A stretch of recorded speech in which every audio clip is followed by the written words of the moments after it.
Hi hello welcome to my dear PMC అందరికి very good morning. ఈ రోజు కూడా ఇంట్రెస్టింగ్ టాపిక్ తో నేనైతే మీ ముందుకు వచ్చేసాను. అట్ ది సేమ్ టైం ఈ రోజు ఎవరైతే పుట్టినరోజు పెళ్లి రోజు షష్ఠి పూర్తి జరుపుకుంటున్నారో వారందరికీ కూడా మై డియర్ పిఎంసి తరపున విషెస్ కూడా చెప్పుకుందాం. సో టాపిక్ ఏంటంటే ఈ రోజు నిన్న యాక్చువల్లీ మహాశివరాత్రి జరిగింది కాబట్టి మహాశివరాత్రి పర్వదినం గురించి మనం కొన్ని విషయాలు మాట్లాడుకుందాం. అండ్ అలాగే ఎందుకు అంత విశిష్టత అండ్ మీ ఊర్లో మీ ప్రాంతంలో మహాశివరాత్రి వేడుకలు ఏ విధంగా జరిగాయనే విషయాలు నాతో పంచుకోవాలన్నా అండ్ అలాగే మీకు ఇష్టమైన వారికి పుట్టినరోజు విషెస్ ఈ రోజు చెప్పాలనుకున్నా మీరు కాల్ చేయాల్సిన నెంబర్ 04066002333 నెంబర్. అండ్ అలాగే ఫర్దర్ గా కూడా మై డియర్ పిఎంసి తరపున పుట్టినరోజు పెళ్లి రోజు షష్ఠి పూర్తి విషెస్ చెప్పాలి అనుకుంటే మీరు కాంటాక్ట్ చేయాల్సిన నెంబర్స్ 8977007401 8977007402 ఈ నెంబర్స్ కి కాల్ చేసి మీకు ఇష్టమైన వారికి మై డియర్ పిఎంసి తరపున విషెస్ అయితే చెప్పొచ్చు. సో నేను చెప్పాను కదా మహాశివరాత్రి వేడుకలని ఇవి ఒక్కొక్క చోట ఒక్కోలా చేస్తూ ఉంటారు సెలబ్రేషన్స్. కానీ ఫుల్ గా అంటే యాక్చువల్లీ శివరాత్రి రోజు ఆ నెక్స్ట్ డే వరకు కూడా సెలబ్రేషన్స్ అనేవి కంటిన్యూ అవుతూనే ఉంటాయి. అందరూ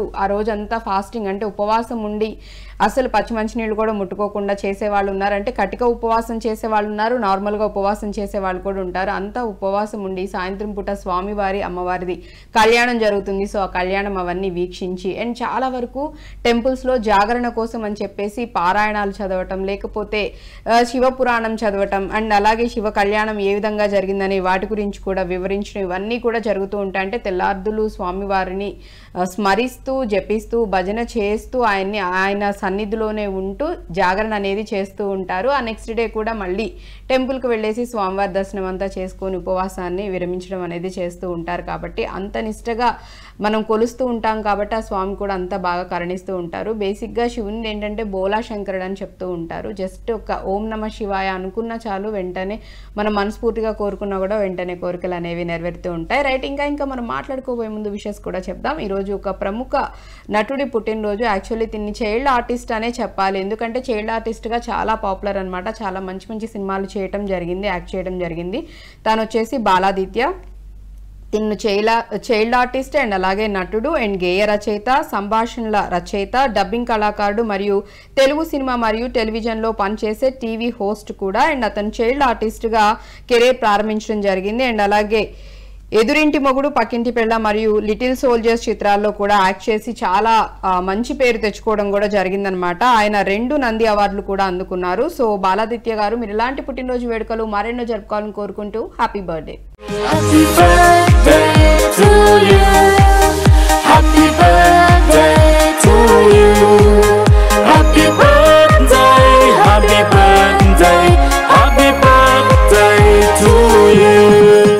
అండ్ అలాగే ఒక భారతీయ తబలా ప్లేయర్ బర్త్డే ఈరోజు వచ్చేసేది. తన వచ్చి ఉస్తాద్ జాకీర్ హుసేన్. ఈయన ఒక tabla player and composer, percussion వాద్యకారుడు అండ్ సంగీత నిర్మాత మరియు చలనచిత్ర నటుడు కూడా. అతను తబలా వాద్యకారుడు అల్లా రాకా యొక్క పెద్ద కుమారుడు కూడా. ఈయనకి చూసుకున్నట్లయితే అంటే ఈయన వాయిద్యానికి గాను ఎన్నో మంచి వాటికి ఈయన ప్లే చేసినందుకు గాను అతనికి భారత ప్రభుత్వం 1988లో పద్మశ్రీ అండ్ అలాగే 2002లో పద్మభూషణ్ మరియు 2023లో పద్మ విభూషణ్ అవార్డులు అందుకోవడం జరిగింది. అండ్ ఫిబ్రవరి 8, 2009న 51వ గ్రామీ అవార్డ్స్ కోసం హుస్సేన్, మిక్కీ హర్త్ అండ్ అలాగే సికురు అడేపోజ్ మరియు గియోవన్నీ హిడాల్గోలతో కలిపి తన సహకార ఆల్బమ్ గ్లోబల్ డ్రమ్ ప్రాజెక్ట్ కోసం కూడా కాంటెంపరీ వరల్డ్ మ్యూజిక్ ఆల్బమ్ విభాగంలో కూడా గ్రామీని గెలుచుకోవడం కూడా జరిగింది. వీరు ఇంకా మంచి మ్యూజిక్ ని కంపోజ్ చేయాలని మనస్ఫూర్తిగా కోరుకుంటూ హ్యాపీ బర్త్డే.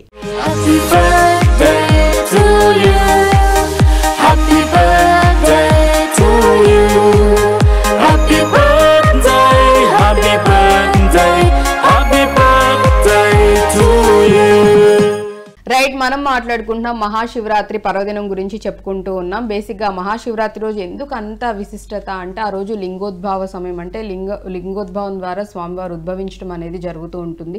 మనం చూసుకున్నట్లయితే కనుక త్రిమూర్తులు బ్రహ్మ, విష్ణు, మహేశ్వరులను చెప్పుకుంటూ ఉంటాం. ప్రతి ఒక్కళ్ళకి అంటే ఎవరిని చూసినా కానీ ఆ ముగ్గురు త్రిమూర్తుల్ని పూజించుకున్నా స్మరించుకున్నా కూడా చాలా పుణ్యం అనేది వస్తూ ఉంటుంది. ఎస్పెషల్లీ శివుని విషయానికి వచ్చినట్లయితే నేను చెప్పాను కదా బోలా శంకరుడు అని. చిన్నగా మనం వెళ్ళి మనసులో స్మరించుకొని ఓం నమ శివాయ శివాయ అనుకున్నా సరిపోతుంది. లేదు అంటే ఒక బిల్వపత్రాన్ని ఆయన శివలింగం మీద పెట్టి కూడా మనం మనస్ఫూర్తిగా స్మరించుకున్నా నమస్కరించుకున్నా కూడా మనం కోరుకున్న కోరికలు అనేవి కూడా నెరవేరుస్తూ ఉంటారు స్వామివారు. అంతా బోలాశంకరుడు అనమాట. మనం మనస్ఫూర్తిగా నమస్కరించుకొని పూజించామంటే చాలు, మనం ఏమడిగినా వరాలు అనేవి తీర్చేస్తూ ఉంటారు. అండ్ అలాగే అంటే శివునికి పూజ వచ్చేసి మిగిలిన వాళ్ళది నేను చెప్పా కదా ప్రాసెస్ అంతా జరుగుతూ ఉంటుంది. బట్ శివునికి వచ్చేసి మనం వాటర్తో కానీ పాలతో కానీ అభిషేకం చేసినంత మాత్రాన అండ్ అలాగే భస్మంతో అభిషేకం చేసినా కానీ రుద్రాక్షలతో బిల్వపత్రాలతో పూలతో అంటే దేనితో అభిషేకం చేసినా అసలు ఏమీ లేనప్పుడు జస్ట్ మనం ఆయన దగ్గరికి వెళ్ళి స్మరించుకున్నా చాలు, అంత మాత్రాన కూడా మనకి చాలా చాలా పుణ్యం అనేది వస్తూ ఉంటుందని చెప్తారు. బేసిక్గా స్వామివారికి కార్తీక మాసం అంటే మహాశివునికి చాలా ఇష్టమైన ప్రీతిపాత్రమైన మాసం అంటే నెల. కార్తీక మాసం అనేది చాలా చాలా ఇష్టం అనమాట. ఆ 1 మంత్ ఎంతైతే ఇష్టంతో నిష్టగా మనం పూజలు చేస్తూ ఉంటాం. అండ్ అలాగే ఈ మహాశివరాత్రి పర్వదినం కూడా చాలా చాలా విశిష్టత చెందిందనమాట. స్వామివారి అమ్మవార్ల కళ్యాణం కూడా ఈ మహాశివరాత్రి రోజు జరుగుతుంది కాబట్టి అంత విశిష్టతతో కూడుకొని ఉంటుంది. సో ప్రతి ఒక్కళ్ళు కూడా కళ్యాణానికి వెళ్ళడం, ఆ కళ్యాణాన్ని వీక్షించడం, ప్రతి క్రతువు ఏ విధంగా జరుగుతుంది, అసలు ఆ ప్రాసెస్ అనేది ఎందుకు ఉంది ఏంటి అనేది ఒక్కొక్కటి కూడా ఈవెన్ పూజ చేస్తున్నప్పుడు ఆ కళ్యాణం జరిపిస్తున్నప్పుడు కూడా పంతులు గారు ప్రతి దానికి ఉన్న విశిష్టతను వివరిస్తూ చెప్తూ ఆ పూజా విధానం అనేది చేస్తూ ఉంటారు కాబట్టి అంతా బాగుంటుంది. అండ్ అలాగే నేను చెప్పినట్లుగా ఈ కార్తీక మాసంలో చాలా మంది కూడా ఫాస్టింగ్ అనేది ఉంటూ ఉంటారు, ఒక్క పొద్దు ఉంటూ ఉంటారు, అలా చేస్తూ ఉంటారు. బట్ అలా ఒకవేళ చేయలేని వాళ్ళు కూడా ఏం చేస్తూ ఉంటారంటే ఈ మహాశివరాత్రి పర్వదినం రోజు కూడా స్వామివారికి ఆ రోజంతా ఫాస్టింగ్ ఉండి అంటే ఇయర్ అంతా చేయలేని వాళ్ళు ఆ ఒక్కరోజన్నా స్వామిని స్మరించుకొని ఆ రోజు ఫాస్టింగ్ ఉండేసి కంప్లీట్గా స్వామివారి సన్నిధిలోనే ఉండు ఆయన్నే స్మరించుకుంటూ పూజ చేస్తూ ఉంటారు.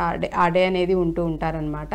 సో ఇయర్ అంతా చేయలేం కాబట్టి ఒకరోజు చేసినా సరిపోతుందన్న భావంతో ఉంటూ ఉంటారు. అండ్ స్వామి కూడా అలానే అందరినీ బ్లెస్ చేస్తూ ఉంటారు. అండ్ నేను చెప్పినట్లుగా మహాశివరాత్రి వేడుకలు అనేవి ఒక్కొక్క ప్రాంతంలో ఒక్కోలా ఉంటాయని నేను చెప్పాను. కొన్ని చోట్ల మామూలుగా సంబరాలు ఉత్సవాల్లాగా చేస్తూ ఉంటారు. ఇప్పుడు మనం తిరుపతి వాటిలో చూసుకున్నట్లయితే బ్రహ్మోత్సవాలు అవన్నీ ఏ విధంగా చేస్తూ ఉంటారు. అండ్ అలాగే మహాశివరాత్రి వేడుకలు కూడా ప్రతి అంటే పరమశివుడు అంటే ఆయన కొలువై ఉన్న క్షేత్రాలన్నిట్లో అంటే శైవ క్షేత్రాలన్నిట్లో కూడా చాలా చాలా బాగా అంటే అంగరంగ వైభవంగా వేడుకలు అనేవి ఉంటాయి, ఉత్సవాలు అనేవి ఉంటాయి. స్వామివారికి కళ్యాణం కాడి నుంచి మిగిలిన కార్యక్రమాలన్నీ కూడా క్రతువులన్నీ కూడా వేకువజాము నుంచి మొదలుపెట్టి ఆ నెక్స్ట్ డే వరకు కూడా కంటిన్యూస్గా స్వామివారికి చేస్తూ ఉంటారు. అండ్ నేను చెప్పినట్లు కొన్ని ప్రాంతాల్లో వచ్చేసి ఏంటంటే ప్రభలు అంటే అవి లైట్లతో కొంతమంది రెడీ చేసి చాలా హైట్తో ప్రభలు అనేవి రెడీ చేసి స్వామివారి వరకు తీసుకువెళ్ళడం అనేది అదొక సంబరం కింద చేస్తూ ఉంటారు. ఇంకొన్ని చోట్ల ఏంటంటే ఈ ప్రభలన్నీ అంటే పేపర్స్తో కలర్ఫుల్ పేపర్స్తో మొత్తం అంతా డెకరేట్ చేసుకొని తీసుకువెళ్ళడం అనేది చేస్తూ ఉంటారు. అండ్ అలాగే పరమశివుడు నంది వాహనుడు కాబట్టి నందీశ్వరుని కూడా బాగా కొలుస్తారు కాబట్టి సో గోవులని కూడా చాలా వరకు చాలా చోట్ల పూజిస్తూ ఉంటారు. గోవులకు కూడా మంచిగా అంటే దానాలు ఇవ్వటం అనేది చేస్తూ ఉంటారు మహాశివరాత్రి టైంలో. అండ్ గోవులకి కూడా వాటికి సంబంధించిన ఫుడ్ అనేది కూడా పెట్టడం అనేది కూడా చేస్తూ ఉంటారు. దానివల్ల కూడా అంటే జన్మతః ఉన్న ఏమైనా దోషాలు అలాంటివి ఏమైనా ఉన్నా కానీ అన్నీ పోతాయి, పటాపంచలైపోతాయి అని చెప్తూ ఉంటారు కాబట్టి సో ఆ విధంగా జరుగుతూ ఉంటుంది. అండ్ అలాగే పాలాభిషేకం నేను చెప్పాను కదా, స్వామికి పాలతో అభిషేకం చేసి స్మరించినా కూడా చాలా విశిష్టత ఉంటుంది. దాని ఇంపాక్ట్ కూడా చాలా ఉంటుంది మన లైఫ్ మీద. ఎటువంటి ఇబ్బందులు ఉన్నా అది ఫినాన్షియల్గా అయినా వేరే పరంగా అయినా కానీ ఏమున్నా కానీ అన్నీ తొలగిపోతూ ఉంటాయి అన్నమాట. సో ఈ విధంగా శివరాత్రి రోజు అంటే ఆ పర్వదినం అనేది అంత విశిష్టత చెందింది కాబట్టే ప్రతి ఒక్కళ్ళు కూడా శివరాత్రి రోజు పూజలు అనేవి ఖచ్చితంగా చేస్తారు, మిస్ అవ్వకుండా. రైట్, ఇంకా మనం టాపిక్ గురించి కూడా మాట్లాడుకోబోయే ముందు నెక్స్ట్ విషెస్ కూడా చెప్దాం. ఈరోజు శ్రీనివాస్ గారి పుట్టినరోజు. ఈరోజు పుట్టినరోజు జరుపుకుంటున్న శ్రీనివాస్ గారికి పుట్టినరోజు శుభాకాంక్షలు తెలియజేవారు భార్య స్వాతి, కుమారుడు అచ్యుత్, బంధుమిత్రులు మరియు పిఎంసి. సో శ్రీనివాస్ గారు మీరు ఇలాంటి పుట్టినరోజు వేడుకలు మరెన్నో జరుపుకోవాలని కోరుకుంటూ happy birthday. Happy birthday to you. Happy birthday to you. Happy birthday, happy birthday, happy birthday to you.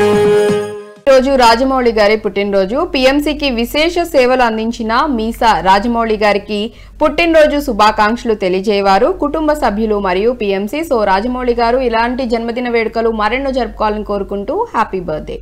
Happy birthday to you. Happy birthday to you. Happy birthday, happy birthday, happy birthday to you. అలాగే ఈ రోజు స్వాతి శ్రీనివాసరావు గార్ల పెళ్లి రోజు. ఈ రోజు పెళ్లి రోజు జరుపుకుంటున్న స్వాతి శ్రీనివాస్ దంపతులకు పెళ్లి రోజు శుభాకాంక్షలు తెలియజేయవారు కుటుంబ సభ్యులు మరియు పిఎంసి. సో స్వాతి గారు, శ్రీనివాస్ గారు, మీరు ఇలాంటి పెళ్లి రోజు వేడుకలు మరెన్నో జరుపుకోవాలని కోరుకుంటూ హ్యాపీ యానివర్సరీ.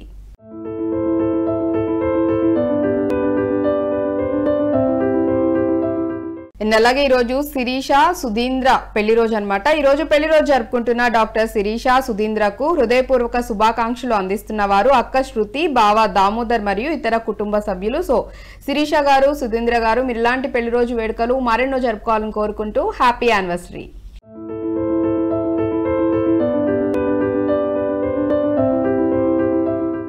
రైట్. సో చూసారు కదా, ఈరోజు మనం కూడా అంటే కొంతవరకు శివరాత్రి గురించి అయితే చెప్పుకోవడం జరిగింది. ప్రతి ఒక్కరికి కూడా ఖచ్చితంగా శివరాత్రి రోజు చాలా చక్కగా స్వామి వారి సన్నిధిలో ఉండి, లేకపోతే అది ఇంట్లో అయినా గుడికి వెళ్ళైనా ఆ రోజంతా జాగరణ చేసి ఉపవాసం చేసి నిష్టతో స్వామిని కొలిచి అభిషేకాలు ఇవన్నీ చేసి కూడా పూజించడం జరుగుతూ ఉంటుంది. అంత నిష్టతో మనం భక్తి భావనతో మనం పూజ చేస్తూ ఉంటాం కాబట్టి మన కోరిన కోరికలు కూడా స్వామి నెరవేరుస్తూ ఉంటారు. రైట్. ఇంకా మాట్లాడుకుందామంటే మనకి సమయం లేదు కాబట్టి రేపు కూడా మరో ఇంట్రెస్టింగ్ టాపిక్తో నేనైతే మీ ముందుకు వచ్చేస్తాను. సో అండ్ అలాగే అంటే బేసిక్గా నేను చెప్పాను కదా, దానికన్నా బిఫోర్గా చెప్పాలంటే శివరాత్రి అంటే చాలా వరకు కూడా ఒక్కొక్క చోట ఒక్కొక్కలాగా చేస్తూ ఉంటారు, ప్రభలు కడుతూ ఉంటారని చెప్పాను. అండ్ పేపర్స్తో కానీ లైట్స్తో కానీ ఆ ప్రభలు అనేవి కట్టడం, వాటిని ఊరేగింపుగా అంటే ఊర్ల నుంచి ఒక్కొక్క ఊరు నుంచి ఒక్కొక్క ప్రాంతాల నుంచో చాలా ఊరేగింపుగా అంగరంగ వైభవంగా డప్పు వాయిద్యాలతో మంగళ వాయిద్యాలతో వాటిని తీసుకుంటూ రావడం అనేది జరుగుతూ ఉంటుంది స్వామివారి సన్నిధికి. అవన్నిటిని కూడా చక్కగా ఒక ఆర్డర్లో పెట్టడం, సంబరాలు అనేవి చేయడం అనేది చేస్తూ ఉంటారు. అండ్ ఇంకొన్ని చోట్ల నేను చెప్పాను కాబట్టి నంది వాహనుడు అని చెప్పాను కదా. సో నందీశ్వరుడు అంటే గోమాతను కూడా బాగా పూజిస్తూ ఉంటారు. గోవులను కూడా ఈ శివరాత్రి పర్వదినం రోజు వాటిని కూడా చక్కగా అలంకరించడం, తీసుకురావడం అనేది కూడా చేస్తూ ఉంటారు. అండ్ ఈ సంబరాలు అనేవి జాతరలు తిన్నాలు మనం చెప్పాం కదా, ఆల్మోస్ట్ అలానే ఉంటూ ఉంటాయి. కొన్ని చోట్ల ఏంటంటే బిఫోర్గా అంటే శివరాత్రికి ముందే ఒక 2-3 రోజులు ముందు నుంచే స్టార్ట్ అయిపోతూ ఉంటాయి. అండ్ శివరాత్రి అయిపోయిన నెక్స్ట్ డే వరకు కూడా కంటిన్యూ అవుతూ ఉంటాయి. ఎందుకంటే బేసిక్గా చెప్పాలంటే శివరాత్రి రోజు అందరూ ఫాస్టింగ్ ఉంటారు అండ్ జాగరణ చేస్తారు కాబట్టి ఆ నెక్స్ట్ డే మార్నింగ్ కూడా మళ్ళీ స్వామివారి సన్నిధికి వచ్చి స్వామిని దర్శనం చేసుకుని అభిషేకం అంతా చేయించుకున్న తర్వాత అప్పుడు ఉపవాసం అనేది విరమించుకుంటారు కాబట్టి సో నెక్స్ట్ డే కూడా యాక్చువల్లీ శివరాత్రి అనేది కంటిన్యూ అవుతుంది. అండ్ ఆ రోజు కళ్యాణం కూడా చాలా చక్కగా ప్రతి చోట కూడా అంటే ప్రతి శివాలయంలో కూడా స్వామివారిది కళ్యాణం అనేది చేస్తూ ఉంటారు. అండ్ అలాగే మనం చూసుకున్నట్లయితే కనుక శైవ క్షేత్రాలు అన్ని జ్యోతిర్లింగాల్లో కానీ పంచారామాల్లో కానీ ప్రతి శైవ క్షేత్రంలో కూడా శివనామస్మరణతోనే మారుమ్రోగుతూ ఉంటుంది. బేసిక్గా పంచాక్షరి మంత్రం చాలా చాలా పవర్ఫుల్ అని చెప్తూ ఉంటారు, ఓం నమ శివాయ అనేది. సో ఎప్పుడు కూడా అంటే బేసిక్గా ఈ శివరాత్రి పర్వదినం రోజున ఈ ఉపవాసాలు ఉన్నవాళ్ళు, జాగరణ చేసే వాళ్ళందరూ కూడా మనసులో ఈ పంచాక్షరి మంత్రాన్ని జపించుకుంటూ అంటే స్మరించుకుంటూ అనుకుంటూ ఉండడం అనేది చేస్తూ ఉంటారు. ఇంకొంతమంది నేను చెప్పినట్లుగా శివపారాయణం అనేది చేయటం, లేకపోతే శివునికి సంబంధించినవి ఏదన్నా మంచి మంచి కార్యక్రమాలు అనేవి చూస్తూ ఉండడం, శివుని పాటలు అనేవి వింటూ ఉండడం, శివునికి సంబంధించిన శ్లోకాలు మంత్రాలు అనేవి జపిస్తూ ఉండడం, నిత్యం శివస్మరణ. ఇవేవి తెలియదు అంటే ఏవి రాదనే వాళ్ళకు కూడా అందరికీ చెప్పేది ఏంటంటే సింపుల్ థింగ్, ఓం నమ శివాయ. ఆ ఓం నమ శివాయ అనే చాంటింగ్ కనుక కంటిన్యూస్గా మన మనసులో చేసుకుంటూ ఉన్నట్లయితే కనుక అదే అసలు 1000 రెట్ల బలాన్ని ఇస్తుందని కూడా చెప్తూ ఉంటారు. అంత పవర్ఫుల్. చాలామంది కూడా నమశివాయ నమశివాయ అని చదువుతూ ఉంటారట. సో పంచాక్షరి మంత్రం అంటే ఓం దానికి యాడ్ చేస్తేనే ఆ పవర్ అనేది ఉంటుందని చెప్తూ ఉన్నారు. అండ్ కొంతమంది నేను చెప్తే విన్నదనమాట. ఓం అనేది యాడ్ చేసి కంప్లీట్గా ఓం నమ శివాయ అని ఆ పంచాక్షరి మంత్రాన్ని కనుక జపించినట్లయితే అప్పుడు దానికి ప్రాపర్గా అంటే మనం చదివినట్లు అవుతుంది. కానీ చాలామంది పంచాక్షరి మంత్రం అని చెప్పి నమ శివాయ అని చదువుతూ ఉంటారని చెప్తూ ఉన్నారు. సో అది కరెక్ట్ కాదని అంటున్నారు కాబట్టి సో పంచాక్షరి మంత్రం జపించాలి అనుకుంటే ఓం నమ శివాయ అని అనుకుంటూ ఉన్నట్లయితే కనుక సరిపోతుందని చెప్తున్నాను అనమాట. రైట్. ఇంకా అంటే బేసిక్గా ఇలా ప్రతి చోట కూడా శైవక్షేత్రాల్లో స్వామివారికి సంబంధించి అన్ని కైంకర్యాలు అనేవి ఉదయం అంటే వేకోజాం నుంచే చాలామంది కూడా లేట్గా స్టార్ట్ చేసుకుంటూ ఉంటారు పూజా విధానాలు అనేవి, పూజలు అనేవి కూడా. బట్ చాలామంది కూడా చెప్పేది ఏంటంటే హిందూ సాంప్రదాయ ప్రకారం కూడా చూసుకున్నట్లయితే బ్రహ్మగడియల్లోనే చేయాలని చెప్తూ ఉంటారు. అంటే వేకోజామున సూర్యోదయం కాకముందే లేచి మొత్తం అంతా మనం ఇల్లు అంతా శుద్ధి చేసుకొని శుభ్రం చేసుకొని పూజ సూర్యోదయం రాకముందే స్వామివారికి పూజ అనేది చేసేసుకోవాలని చెప్తూ ఉంటారు. ఎవరైతే వేకువజామున బ్రహ్మగడియలు చేస్తారో ఇంకా చాలా ఎఫెక్టివ్గా మోర్ పవర్ఫుల్గా ఉంటుందని కూడా చెప్తూ ఉంటారనమాట. రైట్, ఇంకా మాట్లాడుకుందామంటే సమయం ఇంకా సరిపోదు కాబట్టి రేపు కూడా మరో ఇంట్రెస్టింగ్ టాపిక్తో నేనైతే మీ ముందుకు వచ్చేస్తాను. సో అంతకన్నా బిఫోర్గా ఏంటంటే మీరు కూడా మీ ఫ్యామిలీ మెంబర్స్కి కానీ మీకు ఇష్టమైన వారికి కానీ పుట్టినరోజు, పెళ్లి రోజు, షష్ఠి పూర్తి విషెస్ మై డియర్ పిఎంసి తరపున చెప్పాలి అనుకుంటే మీరు కాంటాక్ట్ చేయాల్సిన నెంబర్స్ 8977007401, 8977007402. ఈ నెంబర్స్కి కాల్ చేసి మీకు ఇష్టమైన వారికి మై డియర్ పిఎంసి తరపున విషెస్ అయితే చెప్పొచ్చు. సో రేపు కూడా మరో ఇంట్రెస్టింగ్ టాపిక్తో నేనైతే మీ ముందుకు వచ్చేస్తాను. Until then keep watching PMC. This is Harshita signing off. Bye bye.